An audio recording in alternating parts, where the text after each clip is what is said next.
Yeah, I remember it really well. I was in my office that afternoon. I got a call from our chief satellite officer, a guy named Joe Pizzacaroli, who has since retired, but Joe had been heavily involved in our system through that time. And he called me and he said, "Hey, Matt, I got some interesting news. I got some bad news and some worse news. Which do you want first?"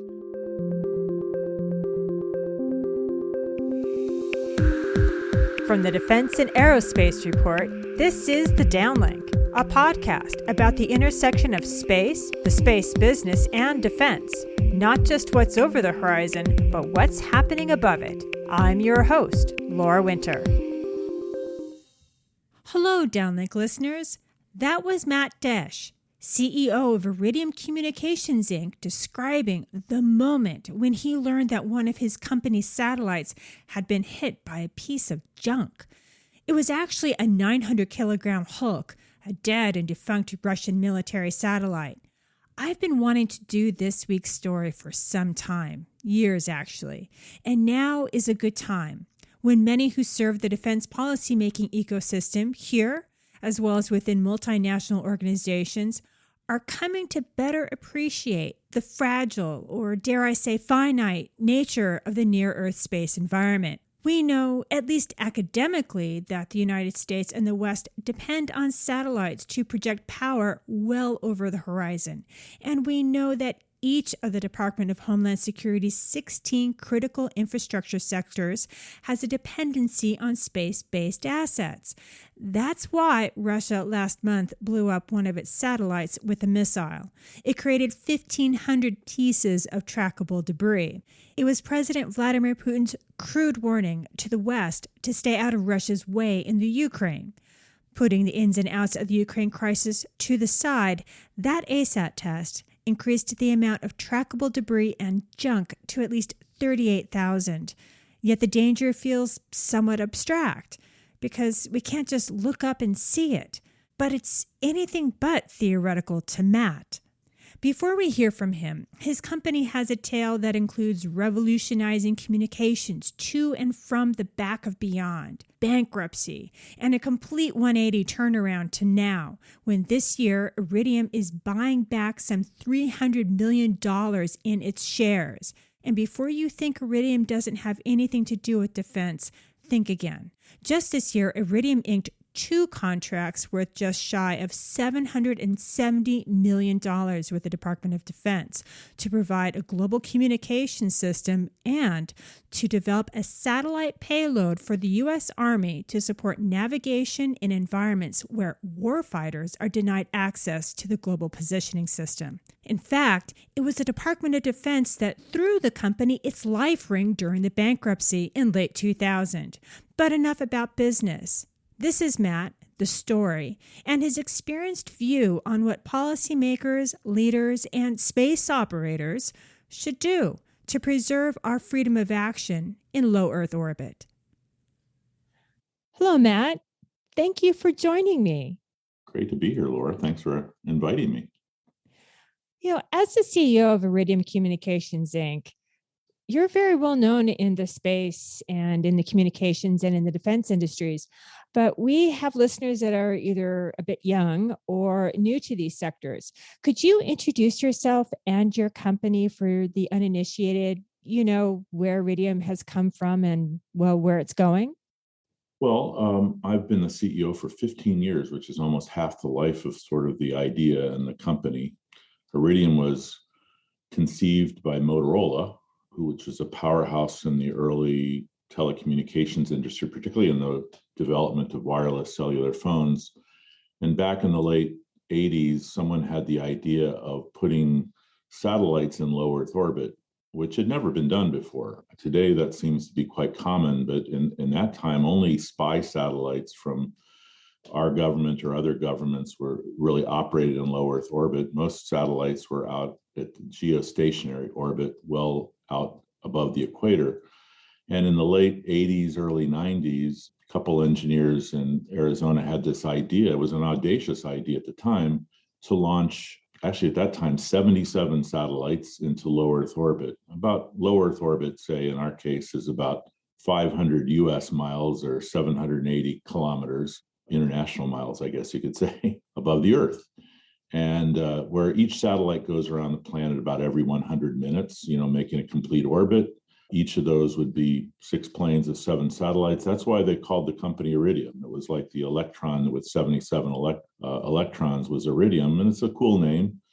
Unfortunately, they downsized the network a little because they didn't need that many satellites to 66 satellites, which fortunately is the element dysprosium, which isn't a good name for a company. So we kept it at Iridium. It was an audacious idea in the 90s. It started the space race, if you will. Lots of companies tried to get up there to build satellites for low Earth orbit or even other orbits. And of course, it was a little bit ahead of its time in the 90s and went public, and shortly afterwards just couldn't meet its debt obligations. We emerged as a company with a brand new network, no business, in about 2000, so almost 21 years ago now. So I joined in 2006, about 6-7 years after we had kind of gotten started, and we were already growing quite well. But we really knew that eventually we'd need to replace the network in space with a whole new network. That was challenging because we were still quite small. We did a lot of business with many, but I wasn't too worried about that because this network is so unique. All the satellites are interconnected in space, and we were becoming very important for connecting not just people with satellite phones, but things, tracking trucks and assets and equipment and people on ships were using our system to call from remote places, or airplanes were using it to connect the cockpits for safety. And so it was a very important system and growing quite well. In fact, 15-20% a year. But I know what you'd like to talk about is sort of an incident that happened shortly thereafter. It was within a year or two of me joining, when SV-33, one of those 66 operating satellites in space of the first generation system, we call it SV for satellite vehicle, not a very exciting name, but that's what engineers do. And poor SV-33, obviously had a collision. Iridium has a very special interest in space traffic management, the debris in the junk that's in orbit. And it can all be tracked back to what was lunchtime on February 10th, 2009. And that was the day that Iridium 33, or SV-33 as you call it, got hit by a defunct Russian satellite called the Cosmos 2251. Could you tell us about that moment when you heard the news? Where were you? What were you doing? What did you actually, hear? Like, was it like a first impression report? What did you actually get? Yeah, I remember it really well. I was in my office that afternoon. I got a call from our chief satellite officer, a guy named Joe Pizzacaroli, who has since retired, but Joe had been heavily involved in our system through that time. And he called me and he said, "Hey, Matt, I got some interesting news. I got some bad news and some worse news. Which do you want first?" And I said, "Well, what's the bad news first?" And he said, "Well, we've lost contact with SV-33. I said, we were always quite concerned about our satellites. They were starting to age by that time. They were getting 7, 8, 9 years old. The life of the constellation was very important because to finance and replace it, we needed our network to operate very well. Our satellites, unlike many people's satellites, were in constant contact with our operations center because of these inter-satellite links that connect all our satellites. So every satellite is constantly beaming its health information back, thousands of data points every second, really, to an operator sitting in Leesburg, Virginia, who could see that data showing up on their screen with its absolute every bit of information about the health of the satellite and the temperature of every component and how things were operating. And really, in a blink of an eye, SV-33 wasn't sending any more information. And that was quite unusual. They dealt with all kinds of little satellite anomalies before that, but to actually lose complete information about a satellite, because, this one wasn't phoning honing, like a lot of satellites do. It was always in contact with us, and suddenly it wasn't in contact. So that was the bad news. I said, well, that's not good. What's worse than that? I mean, what could be worse to lose one of our satellites? We had spares in orbit, but each one was quite valuable and dear to us, of course. They were like children to these guys I knew who operated them and all their unique little anomalies that they had. And he said, well, the worst news is it may have been struck by something, but we don't know for sure. And I said, what do you mean you don't know? You need to understand, we went to look at the way things used to operate at that time. It's important to understand. There was no space traffic management program. In fact, the information about where things were in space was provided by the US government, the US Air Force at the time. They published something called a space catalog, which sounds like it's a name. It's not like a catalog we think of. It was actually a database catalog with the position and movement of all the objects. And each day they published what things in the catalog were forecast to get close to other things in the catalog, as they were whizzing by. And apparently that day we weren't even the top conjunction probability on the list. I think we were a couple down the list. So it wasn't forecast that for sure these things were going to be close. They were going to supposedly be close, but the kind of information in the database at the time was that SV-33 and the defunct Cosmos satellite were supposed to be close. They might be getting within X meters of each other, but it was plus or minus a kilometer, which means that it's basically no information whatsoever. What were we supposed to do with that? When you move a satellite, might move it, 30, 40 meters, 100 meters, 200 meters, but to move it a kilometer away, to be absolutely sure you were not going to be, we would never know what to do because everything would be constantly moving. So it was interesting, but the error bars were way too large. And that was a problem with the space catalog at the time. The government didn't publish really highly accurate information for things. It was viewed as a proprietary thing, perhaps for the government who were the only ones really getting that data. And they felt that wasn't necessarily anything anybody needed to know at the time. And perhaps they did, at this time. So we had gotten this kind of information for the previous 8 years or whatever 10 years we'd operated those satellites, but it was never actionable. And in fact, we nor no one else in space really moved our vehicles. Well, probably the International Space Station did. It would make very precautionary moves, but they had very accurate information to deal with. None of us commercial operators did. So I had said to Joe, Joe, was this, so this is bad news, I guess, right? He goes, oh, it's really bad news, man. I mean, if it's true, but we can't confirm it. We're really trying to understand. We're talking to people at the Air Force to see if they know anything, where people are looking for debris fragments. This wasn't like exactly when something like this happens. Oh, and I said to Joe, by the way, since I haven't really been in the space industry but a couple of years, I came out of the terrestrial wireless communications world, and operating in space was a bit new to me. I said, "Is this happen very often? That things run into each other in space?" And he said, "Matt, in the 60 years or whatever of space flight, of where things in the space, this is the first time anyone's ever really confirmed that two things have run into each other." I mean, remember, space is quite large. I mean, no matter what we talk about it, even low Earth orbit is massively large by volume, even with all this debris. And we'll talk about this, I'm sure, but debris is very dangerous, but it's not like, it's whizzing by us like the movie Gravity is all the time. It isn't like that. And things don't run into each other even without moving them around. And obviously we hadn't in the previous 9-10 years of operating these satellites really hit anything else, even accidentally. I asked the team, I said, what do you think about this? Do you think anybody will notice? In retrospect, that was very naive to say. And one of my senior executives said, Matt, this is going to be on the evening news tonight. And I was kind of like, my first reaction was, cool. I mean, I want publicity. This isn't the way you want it, though, let's just say. And it was, in fact, on it that night, including very graphic displays of what it probably looked like with these pieces flying everywhere. And so you can imagine, after working so hard to get sort of public attention for, all the good things our company was doing, it was sort of strange to see ourselves so publicly on there, and not even something that we could really control or do anything about. There wasn't anything we could have done to avoid it. But who do you call? Who did you call? There wasn't like AAA in space. There still isn't AAA in space, though. I know they're working on that. Right. What do you do? There's it's like you can't phone a friend exactly. Well, there was the There was the operational team. I have a fantastic operational team with more experience in low Earth orbit than anyone else does that manages our network from our center in Virginia here and also in Arizona. And they had a relationship with the U.S. Space Force, if you will, NORAD, the people who the wing that really manages the radars that look up into space and try to interpolate exactly where everything is.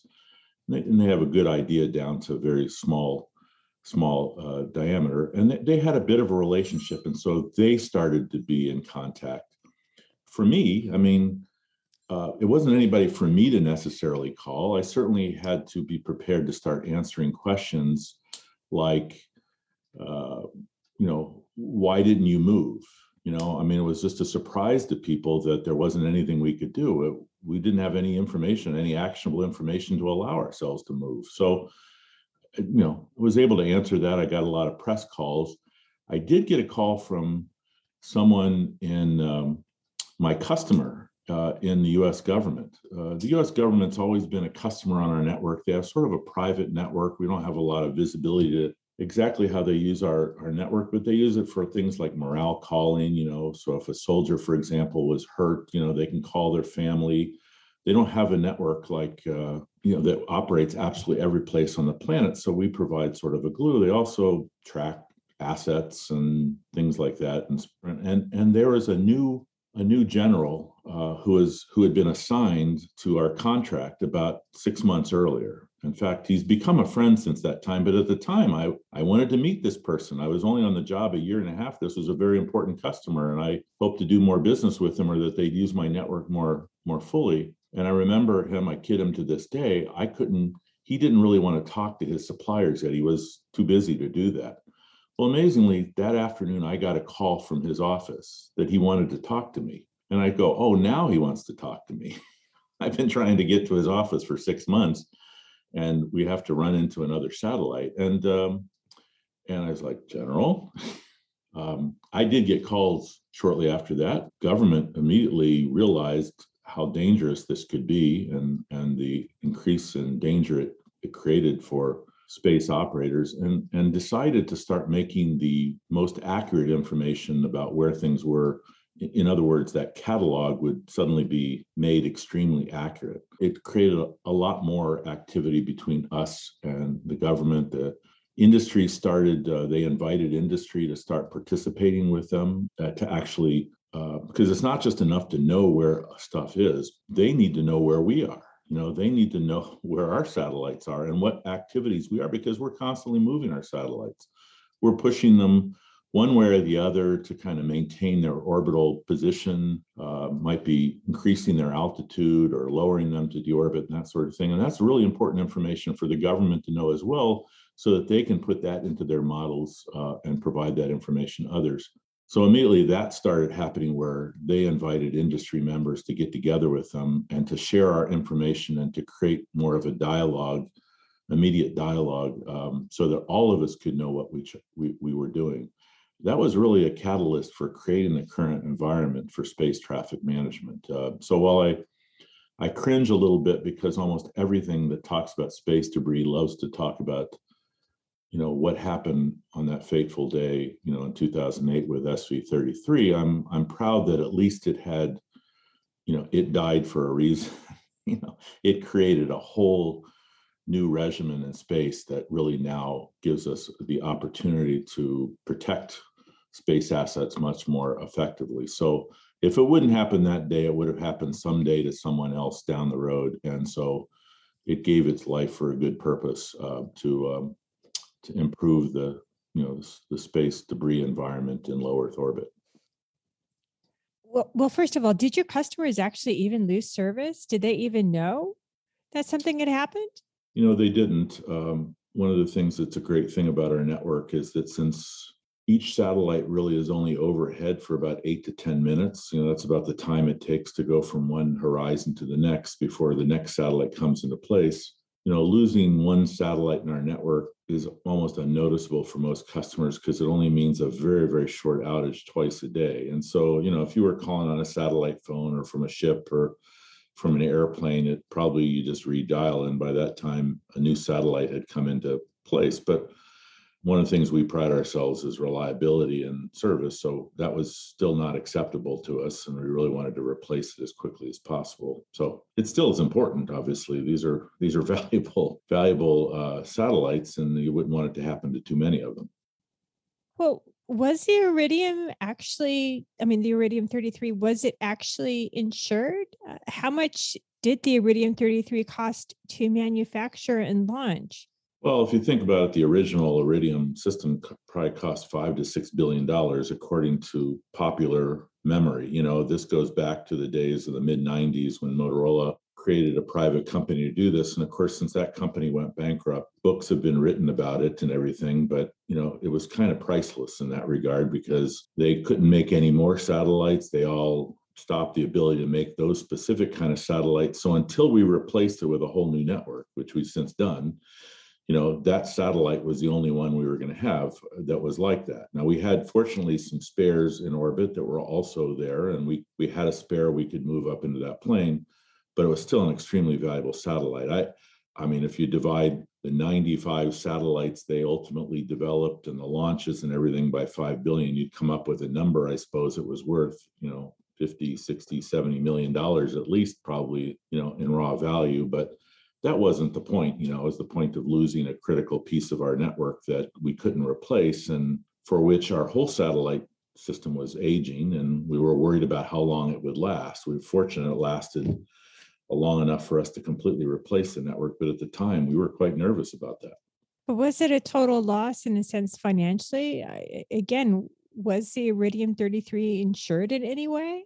No, it was not insured at the time. I mean, sort of self-insured by having spare satellites. And really, when we replaced them with this new network, which we launched between 2017 and 2019, called Iridium Next, that was all new replacements that we replaced these satellites with. Those satellites aren't insured either at this point, not individually for loss after they're in operation. We sort of self-insure by launching extra satellites into Earth. And this is what, by the way, all LEO, low Earth orbit satellite operators do. We create extra satellites so that as the old satellites get old or they fail, or for God forbid, another one would get hit by something, you would replace it by your own satellites. There's also the idea that if a certain satellite that has a nation's flag on it, that if it smashes into another satellite, that the nation who's flying the flag of the launching nation, that nation is responsible, is liable. Now, it was a Russian satellite that smashed into yours. Did the Russian government do anything to offset the cost in currency or in kind? No. I mean, that's the short answer. What you described as a mechanism is a great one in theory. I don't think it's ever been exercised in practice because not many things have really run into each other. I'd say that when I asked, is there anything we can do about this? The answer kind of came back, well, you could certainly lay claim if you wanted to and see where that went to, but we were a small company without lots and lots of resources at the time. We were not even a public company yet, certainly not as successful and valuable as we are today. And it seemed like it was a long uphill battle to try to prove something that would be difficult between nation states to try to prove. So, and arguably, I still to this day don't hold blame for anyone. I mean, that was a defunct satellite. It should have been deorbited, perhaps, if it could have been deorbited. I have no idea what the reasons why it was still just going around the Earth slowly decaying, but that probably at that altitude would have happened for about another 100 years or so. Hey, that's the problem with satellites in low Earth orbit. They take a long, long time, even in low Earth orbit, to eventually make their way down into the atmosphere to burn up in the atmosphere. That's why we actively removed all our satellites when we changed out from a first generation network to a second generation. But I don't know why that one wasn't, but it hadn't been. And we just weren't going to try to argue that somehow there was liability or cause or anything like that. And how did the loss of the satellite affect your workforce? For these engineers, these satellites are their children, right? I mean, this is kind of tough. Especially when they were, we had a tough time getting started as a company. And so these satellites really needed to last us, they were built to last maybe 10 years to 12 years. And we were in year 8 at the time. And I needed them to last 15 to 20 years because that's how long it would take to build a replacement network. So these weren't sort of just unimportant satellites. These were critical to our future in some ways. And the team that, as you said, operates them, really each one of these satellites had a personality. They all had sort of grumpy components or whatever, or little software patches or things that were unique to that specific vehicle. So yeah, losing one was always a disappointment. And I can tell you when we deorbited them, that a little ceremony was held for all the satellites that we eventually deorbited. Each one was given a bit of a burial, if you will.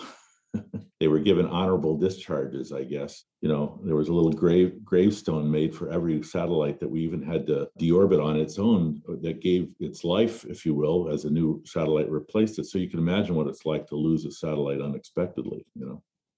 And this loss came at a pivotal moment in Iridium's history. And at the time, your company was Iridium LLC. And you very particularly have been credited with steering the company out of the shadow of the 1999 bankruptcy filing. So how did losing the Iridium 33 affect your company and your business, or the deal with GHL acquisition? We had been brought out of bankruptcy by a small group of investors who spent a few tens of millions to buy all the asset of the company. And of course, while we were growing quite rapidly and generating cash flow, and we were doing quite well, but I did know that if we were going to replace the network, I was going to need a lot more money, eventually $3 billion. While we could generate maybe a third of that, we were going to need to raise debt and equity and other things to get to the point where we could actually replace the whole network. So this was coming really a year before we were going to, it was coming right in the middle of the process to raise money. So it was a surprise to that. Obviously, it led to questions by investors, who said, we've never heard of this happening before. Is this going to be a problem? Are you going to have lots of satellites? What about the debris from this? Is it going to create problems for other satellites? We answered those questions and obviously answered them successfully because we eventually did go public. We did merge, as you said, with a special purpose acquisition company, or SPAC as they're called these days. We were one of the first satellite companies to do that back in 2009. And as a result of that, we became a public company and raised the money and signed contracts and built new satellites and all that sort of thing. But at the time, it was a delicate part of our history as we were walking a fine line, if you will, as we were moving ourselves from just early operational success to a much larger financial picture that allowed us to replace our network. And it was also at that time, if I'm not mistaken, that you personally decided that the company needed to do something to address space junk and orbital debris. Tell us about that. And if I'm not mistaken, you have more than one line of effort. Well, at the time, it put us clearly on the camp of please, let's not create more space debris. And it personally informed me very much that just how important low Earth orbit was. I think people knew that and obviously expected it. But at that time, this race to space that we have today, where tens of thousands of satellites are being potentially launched into space, that hadn't even been envisioned yet. Remember, when this happened in 2008, SpaceX, for example, which is developing the Starlink network, which is arguably going to be one of the largest networks up there. They're a complementary network to us. They don't really do what we do. So we cheer them on. But with, maybe 10,000, 15,000 satellites over time, that's crazy numbers compared to the 66 that we had at the time. So, but SpaceX hadn't even had their first successful launch, when this happened, of their Falcon 1 vehicle, which was the predecessor to the current workhorse Falcon 9 that they have. So this was early days, really. And no one really knew much about sort of the viability of space. Now, when there was an ASAT test by China that blew up a lot, that also created a lot of debris in space. And together with SV-33, I think that really was a wake-up call for the industry about, the preciousness of low Earth orbit. So I've been on a bit of a public high horse, if you will, talking to anybody about the need for Many things. I mean, there are a lot of things can be done. What worries me, a lot of people think that there's a quick technical solution. All we need to do is develop some technology which will eliminate debris. I think that's really important that technologies be developed, but unfortunately, they won't clean space out as fast as it's made if we don't stop launching stuff into space that could potentially be debris. So we're really against things like anti-satellite tests. People shouldn't be blowing up anything in space. It takes forever for things to come out. This isn't like, this isn't a short-term problem. People shouldn't be flying satellites, for example, that don't have thrusters on them and the ability to actively maneuver away from. People still do, by the way, because it's only guidelines. We felt that there was a line. Use the International Space Station as an example. It's pretty low Earth orbit, about 250 miles up. Anything above that should have thrusters and be able to actively maneuver. Anything below that, okay, maybe you can launch a scientific experiment that you hope will decay over a couple of years, but that even is difficult given all the things that are flying at lower altitude than that. There should be active traffic management. We should be talking to each other.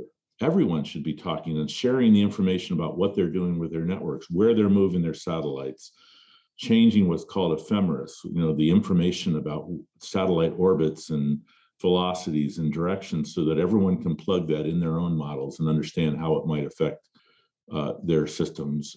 There's a whole raft of others, obviously actively deorbit. Well, when our predecessors launched in 1998, there was no rules of the road for how long a low Earth orbit satellite should last in space. Absolutely none. Now, we had a handshake agreement, our predecessors did, for a 1-year deorbit, which was pretty extreme, but they thought 66 satellites, my God, that's so many satellites. Let's have a 1-year deorbit. After that, sometime in the mid 2000s, I guess, the FCC imposed a 20-year deorbit. Okay, that was the rule. They said if you're going to launch something up there, it should come down within 20 years of actively entering, which frankly we believe is way too long. 20 years, I mean, that's way too much time for a defunct satellite to be like Cosmos 2251 was and inadvertently run into something else, creating debris and inadvertently running into other things. So, 5 years, maybe maximum. In our case, when we deorbited our first generation satellites, we challenged ourselves to beat the 1-year milestone. It was really important to us. And in fact, my operations team averaged 21 days from the time they started to deorbit them to the time they were able to actually get them out of space. So I'm really proud of, we really wanted to lead in this. We wanted to demonstrate it could be done. You can do this. A lot of activities to deorbit a satellite. It's not a trivial thing, but you can do it if you choose to eliminate the threat, get things out of space. So have other companies contacted you to actually gain the knowledge or gain the wisdom on how to actively deorbit quicker, sooner? I mean, they must all see the same dangers that your company has actually experienced. They do. And in fact, we have had a lot of discussions with other operators. We've even co-authored, sort of public editorials and things like that with other operators, a number of other ones. So a good example is one with OneWeb, which is launching into low Earth orbit right now. They co-authored a paper with us with several others about, the need for deorbiting. And it's very important that OneWeb does deorbit their things because at the altitude they fly at, they're quite a bit above us in altitude. If one of our satellites stop operating, it may be 100 years for it to, slowly degrade in orbit until it burns up in the atmosphere. A OneWeb satellite would be over 1,000 years, from its altitude. So, that's scary, to anybody. So it's another reason why we actively say, we're worried that startups in general, many of the companies who are getting to space right now, it's exciting, all the companies that are coming to access space, but we worry that the incentives that they may have, may not be there to be financially capable and able to deorbit their satellites or to create satellites that are reliable enough, that are commandable and controllable long term, which is why, I've been going beyond that, saying if anybody launches a satellite with problems, they should stop launching anything else. They may have a whole bunch of satellites on the launch pad, and it might be cheaper for them to launch those and fix them into space, but space is too precious for us to be experimenting and testing things out into space. So what do you think should actually be done then? Your company has worked to actively deorbit your satellites. You've worked with other companies to actively deorbit their satellites. You've worked with other companies in the sense of putting out guidelines or an editorial outlining what guidelines should be. Where are we now? Are we actually making progress?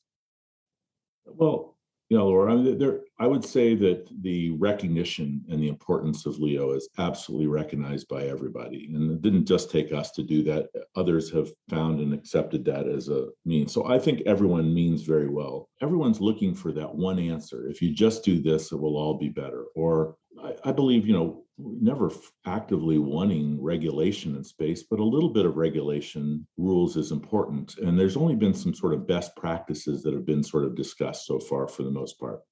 I keep saying this is a little bit like climate change. The discussions about climate change back in the 60s and 70s when it was originally concerned about, everyone was concerned about it. The same sort of things that were discussed in climate change and the challenges there. Well, why should, the U.S. reduce it when all these developing nations are producing, so much more? If they don't do it, what's the point of others? And who's going to do it first? And all those sort of things. And is it a real big problem? And won't there be a technical solution? That all exists in sort of the same way in terms of this big problem of space debris in low Earth orbit. And so it's just as challenging to fix this solution. I mean, this is nation state sort of thing. It's important that we really share information, but not just amongst US or European operators, but amongst the Chinese, the Russians, and people who typically don't talk a lot with each other, all have to get on the same page together that this is a resource that we're going to manage together. So it isn't a single solution. It's unfortunately not technology. It's policy, it's best practices, it's approaches to space. It's about how we let things get into space. It's just a really, really complicated problem. And there's a lot of people talking right now. Unfortunately, I'm nervous it could get worse before it gets better someday. Well, and I imagine your reaction to last month's Russian ASAT test must have been, well, perhaps a little fierce. Yeah, that would be an understatement. I mean, everyone in the industry is concerned. I mean, and the debris from that satellite, we're now tracking well above our orbit, which is, even though it was done at a fairly low altitude, debris spreads in every direction, when that happens. And it will take years for that debris to degrade and come out of space. And so it's created a bigger environment for all satellite operators right now. And no one should be destroying things in space. It's too damaging. And so I think everyone is interested in solving the problem. It's a little bit like the weather. Everyone complains about it, but nobody does anything about it, and it's challenging to do something about it. So you just got to keep working at it as an industry, as across governments, across operators, share information with each other, cooperate. Really, make sure that people aren't launching things that could have problems in space. Being very careful, that sort of thing. There's no silver bullet, unfortunately. Thank you so much for your time, Matt. You bet, Laura. Good to talk to you. I hope you enjoyed the conversation. That's this week's episode. And before I go, I want to thank Vago Muradian, the Defense and Aerospace Reports editor, and Chris Cervello, the producer for all the Def Air Report podcasts. You can subscribe to the Downlink on iTunes, iHeart, Spotify, Stitcher, Google Play, and SoundCloud. I'm Laura Winter, and thank you for listening.